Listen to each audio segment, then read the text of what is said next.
Bienvenue dans mon studio. Je vais vous montrer aujourd'hui les coulisses, de quelle manière est-ce que je travaille. Je vais tout vous dire, que ce soit du tournage, que ce soit de la post-production, que ce soit du live stream, que ce soit pourquoi pas du podcast. Je vais vous expliquer pourquoi est-ce que j'ai choisi tel matériel, tel éclairage, telle caméra, tel micro. Et on va d'abord commencer par la partie matériel de tournage. La première chose, ce sont les caméras. Première caméra que j'ai ici, c'est mon FX3 de Sony qui est hyper canon. J'adore cette caméra. Je vous parle de la caméra, mais je vais vous parler de l'objectif dans quelques instants. Vous le voyez juste ici sur le dessus, on a un micro de DJI. Ce sont les DJI Mic. Les DJI Mic, j'en ai déjà parlé, j'ai déjà fait une vidéo sur YouTube dessus. C'est vraiment un micro que j'aime tout particulièrement, bien que dernièrement j'ai eu des plantages sur 2 tournages. Le récepteur s'est figé et j'ai dû retourner des scènes. Donc du coup maintenant, je fais des backups. J'enregistre directement ici. Ma deuxième caméra, elle est là, en top shot. C'est toujours une caméra de Sony, c'est le ZV-E1. Je parle toujours une fois de plus que du boîtier, que j'adore tout particulièrement. On va avoir le même capteur que dans le FX3, ça sera pas exactement la même chose qu'un FX3, mais ça me permet d'avoir un boîtier plus léger que je peux emmener lorsque je me déplace et qui conviendra également au studio.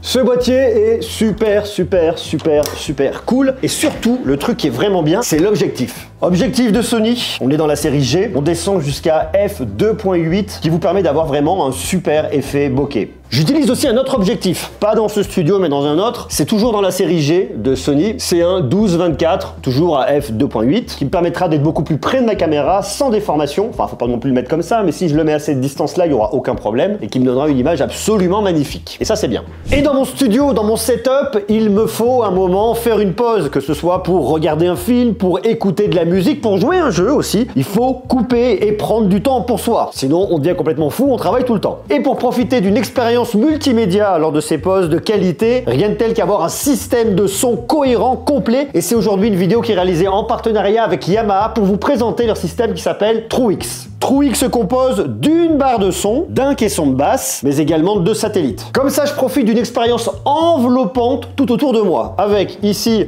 la barre de son frontale, un haut-parleur en façade ici, un autre ici qui va tirer un peu en diagonale, un qui va envoyer le son sur le dessus pour le Dolby Atmos, c'est exactement la même chose de l'autre côté, 7,5 cm, 5,2 cm et 6,6 cm. On a également le caisson de basse sans fil qui va s'appairer automatiquement à la barre de son, avec un haut-parleur de 16 cm et bien évidemment il est basse réflexe. On se parle ici d'un système qui est évolutif dans le temps. Vous ne pouvez commencer à acheter que la barre de son si vous le souhaitez. Vous vous rendrez compte ensuite que vous voulez un peu plus de rondeur, vous avez besoin d'aller chercher des fréquences très basses, auquel cas vous allez prendre le subwoofer en plus. Avec la barre de son, vous descendez jusqu'à 100 Hz. Mais avec le sub, vous descendez jusqu'à 35 Hz. Ça rajoute beaucoup de rondeur et ça ronronne. Et si vous voulez aller plus loin dans l'expérience de spatialisation, vous pouvez prendre les satellites en plus. Vous pouvez commencer par un, vous le mettez derrière, vous voyez un peu comment ça réagit, vous pouvez mettre ensuite le deuxième. Vous leur attribuez un canal droite ou gauche à l'arrière et ça vient totalement maximiser l'expérience. C'est donc un système évolutif et très malin. Il existe également plusieurs coloris. Il y a le noir, le carbone grey, également le light grey. Vous pouvez faire un patchwork si vous le souhaitez. Si vous avez un sol clair, mettez un caisson clair. Si vous avez un meuble de télé qui est plus foncé, mettez une barre de son foncée. Comme vous pouvez les acheter séparément, vous pouvez faire ce que vous voulez. Vous avez un son 16 bits 40-80 kHz. Sur le dessus, vous allez retrouver plusieurs boutons. Le bouton pour l'allumer et pour l'éteindre, un bouton pour venir changer la source, un bouton pour avoir Amazon Alexa, parce que oui, ici vous avez Alexa intégré. Vous pouvez couper le micro également ou le laisser activer, plus monter, baisser le son. Vous allez ensuite retrouver vos sources ici, TV, HDMI, Bluetooth, net, et après vous avez différents modes, le mode Clear Voice qui fera ressortir les voix, ça c'est quand même très bien. Lorsque vous regardez un film ou si vous avez une perte d'audition, le mode Bass Extension qui fera vraiment ressortir les basses, le mode All, je vous explique dans quelques instants, le Wi-Fi, et ça c'est les mises à jour. En connectique, on va retrouver de l'HDMI IARC, par exemple ici j'ai le signal de ma Xbox qui rentre dans ma barre de son et qui ensuite partira en HDMI sur mon moniteur. RJ45, bien évidemment, j'ai de l'USB pour les mises à jour et j'ai également de l'optique. Mais je peux également faire mes mises à jour via le Wi-Fi au travers de l'application que je vous montre dans quelques instants. Et comme c'est une barre de son qui est connectée, je peux avoir bien évidemment Amazon Alexa, ça je vous l'ai dit tout à l'heure, mais je peux également streamer grâce à Spotify Connect, Tidal Connect ou encore Amazon Music. Elle est AirPlay 2, je peux donc l'utiliser avec iOS, Dolby Atmos, ça je vous l'ai déjà dit, et en plus de ça, il y a un verrouillage enfant. Si on n'a pas envie que nos enfants viennent trifouiller la barre de son, on peut mettre le verrouillage enfant. Et puis vous avez aussi les satellites. Alors les satellites sont vraiment intéressants également. Je vous explique pourquoi. En plus de renforcer l'effet surround avec du son qui provient de l'arrière, vous pouvez les utiliser en mode solo, c'est-à-dire les utiliser toutes seules. Si vous regardez juste en haut, vous voyez, vous avez un mode, soit un mode solo, soit un mode surround. Si vous voulez les utiliser en mode solo, eh bien vous appuyez sur solo et vous pourrez vous connecter en Bluetooth directement à votre satellite. Ce qui fait que par exemple, si vous voulez l'emmener avec vous, le mettre dans la cuisine, vous n'aurez aucun problème. En plus de ça, si vous avez des éclaboussures qui vont dessus, pas de problème non plus puisqu'elle est IP67. Vous la chargez en 3 heures et vous profitez de 12 heures d'autonomie. Et si vous ne voulez pas vous embêter à la recharger, à la reposer ci et ça, il existe un système qui est assez malin. Puisqu'il existe un socle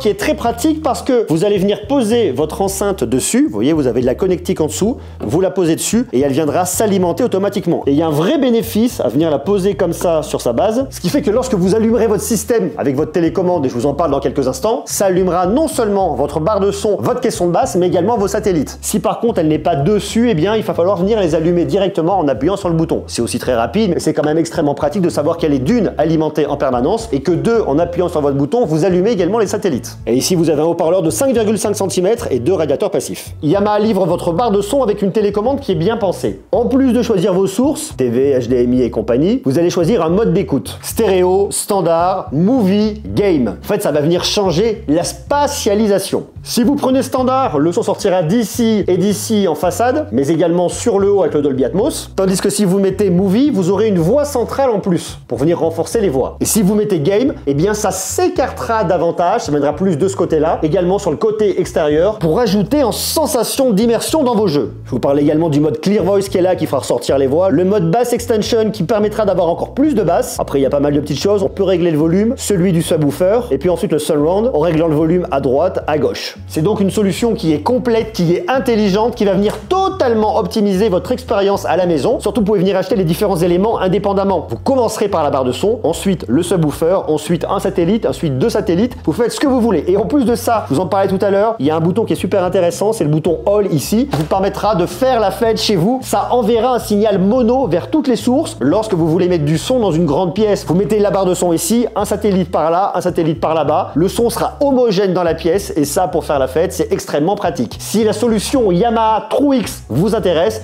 je vous mets bien évidemment un lien juste en bas dans la description pour en savoir plus. C'est pour moi une solution audio qui est pertinente, que ce soit dans un salon, que ce soit comme moi dans un espace de travail ou pourquoi pas dans un espace de gaming. Une fois de plus, le lien est juste en bas dans la description. Pour le pied, j'utilise quelque chose de super simple, c'est un Manfrotto. Alors j'en ai plusieurs. Celui-là, vous voyez, hop, la référence, c'est le Manfrotto 290. Alors il y a énormément de références chez Manfrotto. Celui-là, c'est pas mon préféré, mais mon préféré, je l'ai prêté, il va pas tarder à revenir. J'en ai un autre qui me permet d'aller un peu plus haut. Celui-là, il est pas mal, mais il monte pas assez haut pour les miniatures, parce que pour les miniatures, je me mets debout, complètement debout. Vous voyez, comme ça là, totalement debout. Et lui, il me chope pas en haut. Donc c'est pas très bien, je suis obligé de l'anguler, et ce qui est pas terrible pour faire les miniatures. Donc si vous voulez un pied qui serve à la fois pour le tournage, mais à la fois pour les miniatures, pensez bien à prendre un pied qui monte assez haut dès le départ. Un autre pied qui est pour moi super important, c'est le pied qu'on va avoir ici pour mes top shots. J'ai cherché pendant longtemps un bon pied pour mon top shot, j'ai galéré et là j'ai trouvé un truc pas mal. Alors je sais qu'aujourd'hui il existe d'autres solutions qui seront beaucoup plus intéressantes et beaucoup plus petites, plus légères, mais quand j'ai acheté ça, il y avait globalement pas grand chose. C'est un pied de Manfrotto qui est composé de 2 éléments. Vous allez avoir cette première partie ici qui va monter juste là, qui est uniquement jusqu'à cette partie là, avec un système d'étau qui me permet de venir l'accrocher à ma table. Alors c'est pas lui, c'est lui là, vous voyez, je viens l'attacher à ma table et ensuite je vais avoir ce système là qui va me permettre de descendre ou de monter mon top shot, vous voyez, comme ça. Donc là je monte, je descends, je visse, je dévisse. Donc ça bouge, ça monte, ça descend. Personnellement, je laisse tout en haut. Et ensuite j'ai la deuxième partie qui vient se positionner juste dessus avec une tête Manfrotto aussi pour venir poser directement mon boîtier. C'est super pratique. Comme ça, je l'ai pas dans le cadre, vous le voyez pas et ça fonctionne bien. Une fois de plus, je vous mets toutes les références juste en bas parce que là j'ai 2 références qui sont un peu accouchées dehors. C'est le 131 TC et le 131 DB. Bon, ok.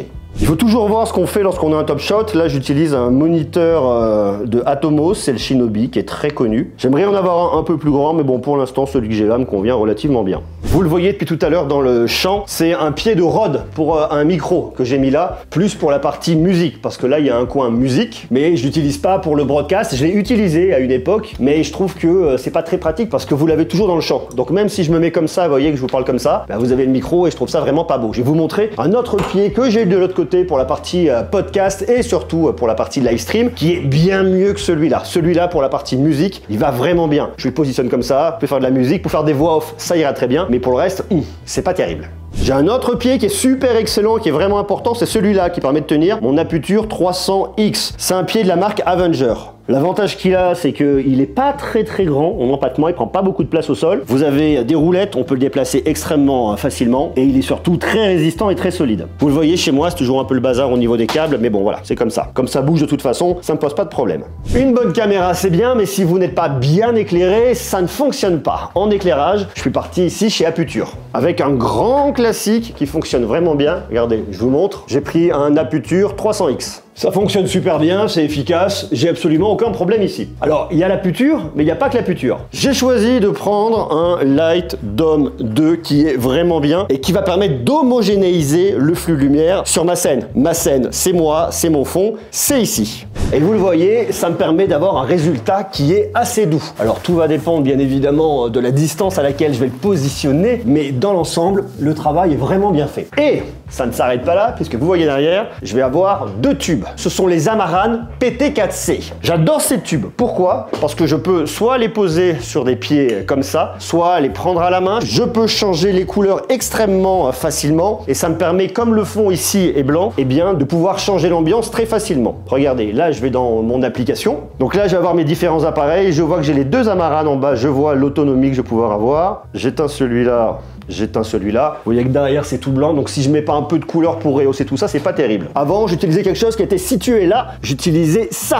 Ce sont également des petits éclairages d'Aputure qui sont bien mais pas assez puissants pour venir jusqu'en haut. D'où le choix de venir prendre les Amaran PT4C. Je vais donc pouvoir venir les piloter indépendamment les uns des autres. Celui-ci par exemple, là on est sur la lumière verte, je peux changer la couleur. C'est quand même vachement cool. Ça me permet de changer totalement l'ambiance. Alors moi j'aime bien les ambiances un peu bleues. Donc là vous voyez, je peux le positionner par là pour avoir un peu de bleu. Je vais ensuite aller sur le deuxième que j'allume et on va se mettre un orangé comme ça. Vous voyez typiquement. Je peux moduler également l'intensité et ensuite je viens les positionner comme je veux. En règle générale, je les mets pas dans le cadre pour que vous ne les voyez pas, mais bon là, comme l'exercice c'est de vous les montrer, je peux le faire comme ça. Ça me permet par exemple de le prendre là, vous voyez, et de venir en haut et donner une ambiance sur mon Top Shot. Donc là, on n'a qu'un iPhone, donc bon, on va pas aller très loin. Mais si je souhaite par exemple changer un peu ou faire des ambiances sur mon Top Shot, jouer sur mon éclairage, je peux le faire très facilement. Donc voilà pour ces éclairages là. Puisque je vous parle de Top Shot, vous le voyez ici, j'ai une table en bois. Alors ça c'est quand même plutôt marrant, mais j'aime bien changer le décor lorsque je vais faire des Top Shots. Et bien pour ça aussi, j'ai un accessoire de côté, enfin un accessoire, ce sont plutôt deux accessoires qui sont planqués juste ici. Alors regardez, en fait ce sont des fonds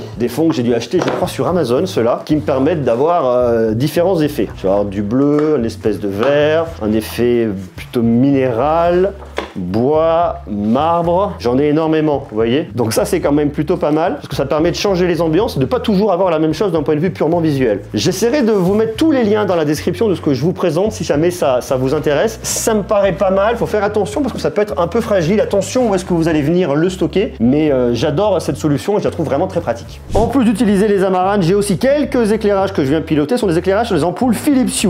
Je vais avoir mon ampoule bobine, je vais avoir un petit éclairage en bas, bon il va falloir le changer, je pense que c'est pas la meilleure place ici. Et j'ai également mon cactus que je pilote grâce à l'interrupteur Philips Hue. Je peux les allumer, les éteindre très facilement. Vous voyez, j'ai qu'à appuyer sur un bouton, c'est très simple. Donc ici, c'est la partie tournage. Maintenant, j'ai la partie post-production qui va être juste derrière et la partie live stream qui est également là-bas. Regardez, venez avec moi, je vous emmène. Ça se situe ici. La partie live stream et montage se trouve de ce côté-là de la pièce. Ici, il va y avoir pas mal de matos. Différentes choses. Vous voyez, il y a un moniteur, j'ai un ordinateur, un clavier. C'est l'endroit où je vais faire mes montages lorsque je suis ici, lorsque je suis en déplacement, je fais tout sur mon Mac, j'emmène pas le moniteur, je pense que vous l'aurez compris. C'est aussi l'endroit où je vais faire des lives sur Twitch de temps en temps, mais aussi là où je peux potentiellement enregistrer des podcasts qui pour l'instant sont à l'arrêt, mais reviendront plus tard.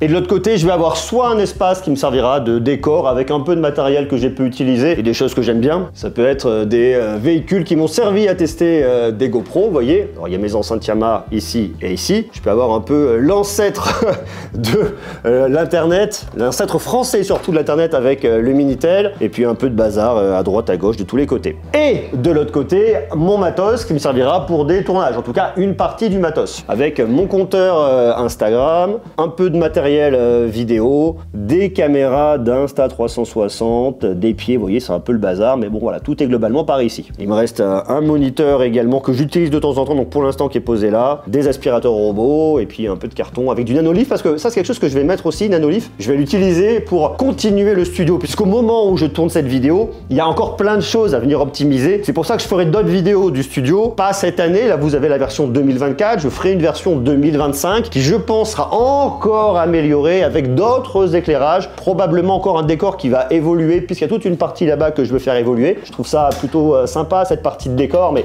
il manque encore pas mal de choses. Donc vous voyez, c'est quelque chose qui va être amené à évoluer, donc on en reparlera, je pense, courant de l'année prochaine. Quelque chose que j'aime bien utiliser, c'est ce petit pied Joby lorsque je suis en tournage à l'extérieur, qui me permet de poser mon FX3 et d'être sûr qu'il ne tombera pas et qu'il ne bougera pas. C'est ce qu'on va faire tout de suite. Comme ça, je le positionne dessus, vous voyez, c'est pratique, et je vais le mettre quelque part sur le bureau. J'aime bien positionner ma caméra par là. Comme ça, lorsque je suis dans un live, j'ai ma caméra, j'ai en même temps mon moniteur. C'est pratique, c'est très simple. Et puis ça permettra qu'on discute comme ça. Donc je vais vous montrer le matériel que j'ai ici. J'ai ici déjà un très grand moniteur d'Asus que j'aime tout particulièrement. C'est le moniteur Asus, un ProArt. C'est le PA32UGC-K. C'est un moniteur 32 pouces. Alors ce moniteur 32 pouces, il est vraiment cool. Pourquoi ? Parce qu'il me permet vraiment de travailler ma colorimétrie de façon totalement optimale. 32 pouces, 4K HDR, qui va jusqu'à 1600 nits, c'est de la mini LED, et surtout qui a un taux de rafraîchissement variable, je crois que c'est de 48 jusqu'à 120 Hz. C'est un moniteur professionnel qui n'est pas fait pour le gaming, mais qui sera plus fait pour des développeurs de jeux vidéo. Je ne suis pas un développeur de jeux vidéo, mais,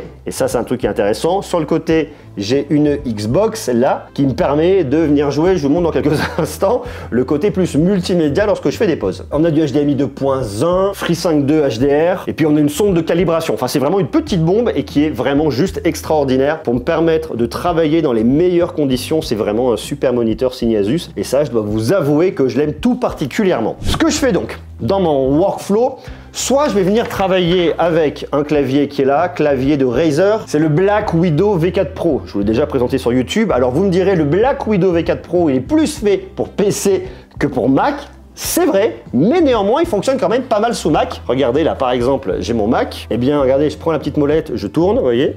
Je monte le son, je baisse le son très facilement, rien qu'avec la molette. J'ai ensuite mes différentes touches que je peux venir assigner. Cette touche-là, par exemple, me permet, hop, de couper le son. Bref, ça fonctionne vraiment très bien. C'est un clavier qui est super confort, qu'on peut venir totalement paramétrer, que personnellement j'adore. Donc j'utilise soit mon clavier là, soit mon clavier là. Celui-là, je l'aime beaucoup. Lorsque j'utilise ce clavier là, j'utilise pas ce clavier là. Et comme j'utilise pas ce clavier là, j'utilise pas ce trackpad là, j'utilise ce trackpad là, qui est un trackpad d'Apple. Vous voyez, noir sur noir, ça se voit pas. Ça me permet de venir me déplacer très facilement. Vous voyez là, hop là, je me balade dans mes rushs là, ici, directement. Donc ça, j'aime bien aussi, c'est quand même vachement pratique. Puisque moi, j'ai l'habitude de travailler avec un trackpad et pas avec une souris. Après, chacun fait comme il veut. Vous l'avez vu, ça vous aura pas échappé. Puisque mon clavier est câblé en filaire, je ne vais pas le connecter en Bluetooth à mon Mac. Il faut donc que je vienne me brancher quelque part. J'ai donc ici un câble qui court qui me sert d'alimentation et surtout qui va être caché juste derrière. Alors, je vous le montre juste ici. C'est un petit hub de la marque Belkin qui va être pas mal. Alors, c'est toujours une fois de plus le bazar au niveau des câbles. Là, je vais avoir la recharge pour mon Mac. Donc, je branche mon Mac ici. Je vais avoir un lecteur de carte SD et aussi une prise jack. Ça, je l'utilise pas, j'en ai pas besoin. Et derrière, je vais venir brancher tout un tas de choses. À commencer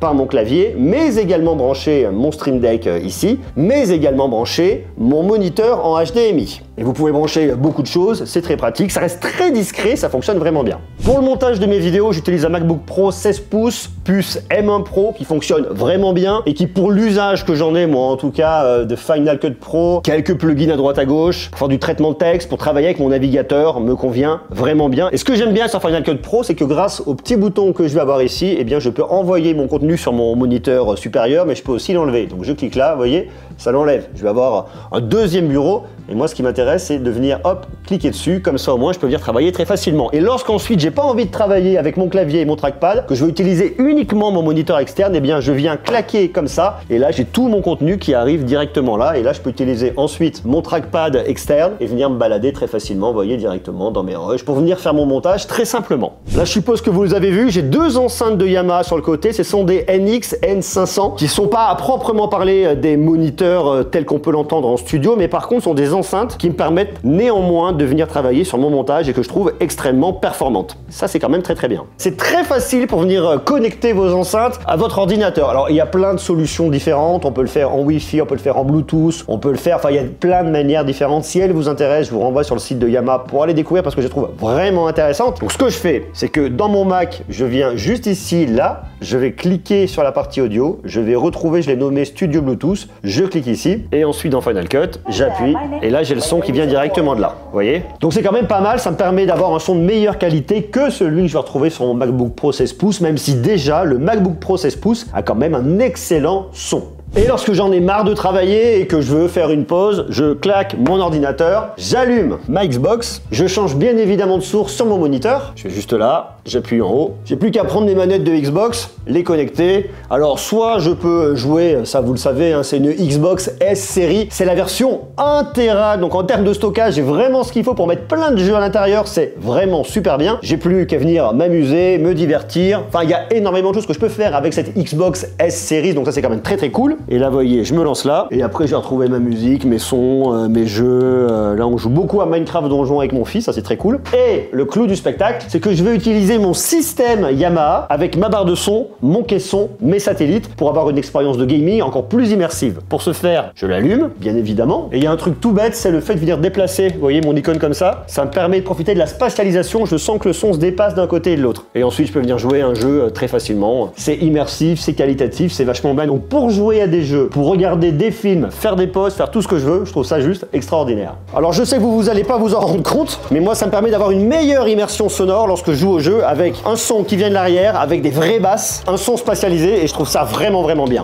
Se divertir, jouer à des jeux c'est bien, mais maintenant ce qui va nous intéresser c'est la partie live stream. J'ai un setup de live qui est, je pense, est pas trop mal. Il y a des streamers qui auront mieux, mais ce que j'ai là, ça me permet d'avoir une bonne base. Je vous montre déjà les éclairages. J'ai deux éclairages de Elgato en face. J'en ai un à droite, j'en ai un à gauche, celui-là un peu plus sur le côté pour venir m'éclairer une partie du visage. Ils sont posés sur des pieds, hop, directement posés sur mon bureau. C'est pas très évident à voir contre-jour, mais ça fonctionne vraiment bien. J'ai en plus de ça une télécommande qui me permet de les allumer ou de les éteindre. Donc là, je vais sélectionner, vous voyez, je vais sélectionner la A, je me mets derrière, je l'éteins. Je sélectionne maintenant la B, qui est juste là, mais derrière, je l'éteins. De la même manière, je peux venir changer la température de couleur, je peux venir changer l'intensité, je peux changer pas mal de choses directement depuis ma télécommande. Donc on va les rallumer, la B et la A. Comme ça, j'ai qu'à arriver, je prends la télécommande, je m'embête pas. En plus de ça, je peux également venir faire ça directement depuis mon Mac. Je peux changer la température de couleur, je peux changer l'intensité, c'est très simple. Je sais qu'il y a mieux, mais moi j'aime bien poser mon FX3 sur mon GorillaPod, parce que comme ça, si j'ai besoin, je peux le déplacer très facilement et ça me bloque pas. Et vous le voyez, il y a une autre caméra sur le côté, c'est une Insta360 Link que je vous ai déjà présentée, que j'utilise davantage pour faire des visios sur Zoom, sur Google Meet ou autre, qui va être extrêmement pratique. Cette caméra manquera de piquer, c'est la raison pour laquelle je vais pas l'utiliser pour mes live streams et plutôt privilégier mon FX3.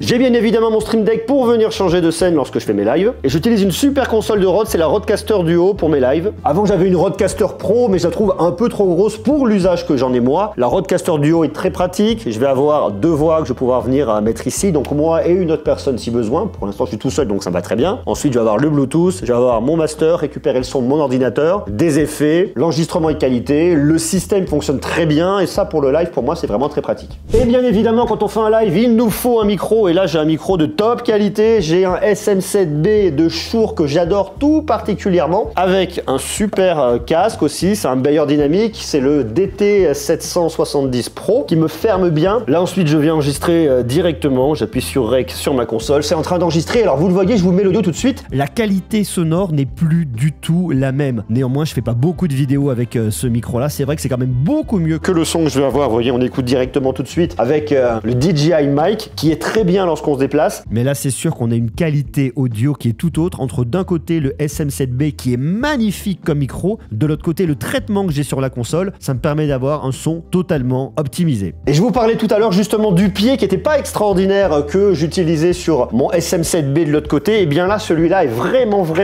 bien puisque vous l'avez vu, il ne vient pas devant mon visage, il vient sur le bas, vous voyez, hop là je prends, je le tourne, je le pivote, je le mets en position, je suis prêt à travailler. J'ai rien devant mon visage, ça c'est extrêmement pratique. C'est un pied de Elgato qui est super bien avec le passage de câble qui se fait là, vous voyez, c'est aimanté et il est totalement adapté à la vidéo. Et ça ne vous aura probablement pas échappé, il y a un tapis bleu qui est énorme ici. Alors c'est un tapis de découpe de la marque Elan qui est auto-cicatrisant, ce qui veut dire que si je viens découper dessus, ça va pas venir s'abîmer. Personnellement, je trouve très joli en termes de décor, donc j'avais prévu de mettre un top shot ici et de filmer des plans. Pour l'instant, je ne le fais pas, mais peut-être que je le ferai plus tard. Je trouve pratique, je trouve sympa. Alors il y a une deuxième couleur qu'on a de l'autre côté, mais vous voyez, j'ai mis le côté bleu parce que j'aime le bleu et que tout est en bleu chez moi. C'est la version A1. Une fois de plus, si ça vous intéresse, je vous partage le lien dans la description. Quand on travaille comme moi à faire des vidéos sur YouTube, la partie miniature est aussi importante pour que vous puissiez cliquer sur la vidéo. Je vais vous montrer ma façon de faire mes miniatures. Alors, il faut savoir qu'aujourd'hui, je ne fais plus moi-même mes miniatures. Je fais appel à une graphiste de talent qui me fait des super miniatures, mais je fais des photos. Elle a besoin d'images de moi, de ma tête, de certaines poses, donc je vais faire des photos. Je vous montre comment ça se passe. Je vais utiliser mon Lightroom bien évidemment, mais les amarants, j'en ai pas besoin. Je les prends, je les pose de côté. J'enlève mon bureau que j'emmène au fond ici, donc là il va se cacher. Ensuite j'enlève la chaise que je mets sous le bureau, je positionne mon pied à peu près par ici, je prends mon fauteuil, enfin ma chaise fauteuil que je mets par ici, là, et j'utilise ensuite un fond blanc Lastolite Manfrotto, c'est le 56 GW, je l'ouvre, je le sors et ensuite c'est magique, ça s'étend tout seul. Donc là, je le prends, je le mets dans ce sens-là. Je viens le mettre sur ma chaise. Vous avez vu, c'est totalement artisanal. Ensuite, je mets la caméra à peu près devant. Alors là, elle est un peu orientée vers le bas. Je la remonte, je zoome un peu. Comme ça, on voit pas le décor. Et j'ai plus qu'à vous faire mes meilleures têtes pour les miniatures. Vous voyez? Des choses comme ça.